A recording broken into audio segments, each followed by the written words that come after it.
Join అయిన తర్వాత ఆయన చెప్పిన ఫస్ట్ ఇన్స్ట్రక్షన్ మాకు, ఇలా నాకు వచ్చే జీతాన్ని నా పిఠాపురంలో ఈ పిల్లలకి ఇద్దాం అనుకుంటున్నాను అని చెప్పేసి అందరినీ డైరెక్ట్ గా కలిసి ఇద్దాం అనుకొని ఈ విధంగా చేశారు.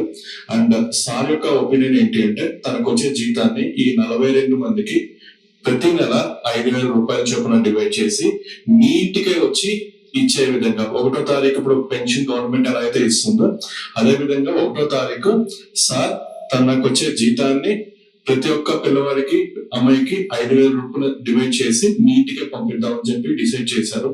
సో ఇది కంపల్సరీగా వాళ్ళ భవిష్యత్తుకి ఉపయోగపడుతుందని చెప్పి సార్ తీసుకున్న తీర్మానం.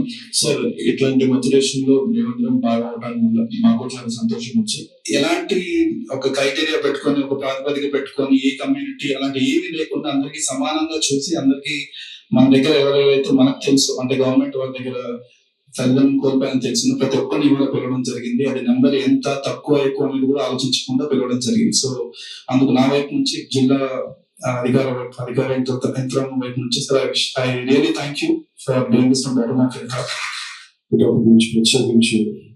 ఇది అంటే ఒక ఐఏఎస్ చదువుకున్నటువంటి వ్యక్తులు కూడా పవన్ కళ్యాణ్ గారి ఆలోచనలకు ఆకర్షితులు అవుతున్నారు. ఆయన తీసుకునేటువంటి నిర్ణయాలకు చాలా హ్యాపీగా ఫీల్ అవుతున్నారు. అంటే పవన్ కళ్యాణ్ గారు, నేను చెప్తున్నాను కదా, అలాంటి గొప్ప నాయకుడు ఆంధ్రప్రదేశ్కి దొరకటం చాలా చాలా అదృష్టం.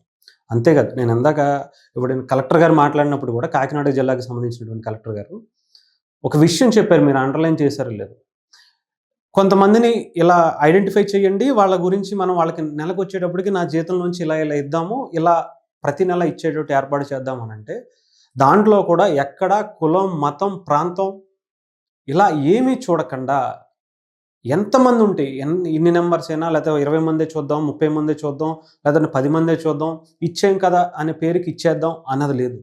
ఎంతమంది అయినా సరే ఉన్నారేమో తీసుకురండి అని చెప్పి బస్సులు వేసి అక్కడ ఉన్న వాళ్ళని ఐడెంటిఫై చేసి వాళ్ళందరినీ బస్సుల్లో పవన్ కళ్యాణ్ గారి ఆఫీస్కి తీసుకొచ్చుకుని వాళ్ళందరినీ కూర్చోబెట్టి భోజనం చేసి వాళ్ళు ఉన్నటువంటి స్థితిగతులను తెలుసుకుని, వాళ్ళ ఆలోచనలను తెలుసుకుని, వాళ్ళ కళలను తెలుసుకుని పవన్ కళ్యాణ్ గారు వాళ్ళకి అండగా నిలుద్దామని, జస్ట్ ఏదో 5,000 ఇచ్చేసి వదిలేయటం కాదు, వాళ్ళందరి బాధ్యత కూడా పవన్ కళ్యాణ్ గారే తీసుకుంటారు. అంత గొప్ప ఆలోచనలు కలిగినటువంటి వ్యక్తి. ఇకపోతే అంతేకాకుండా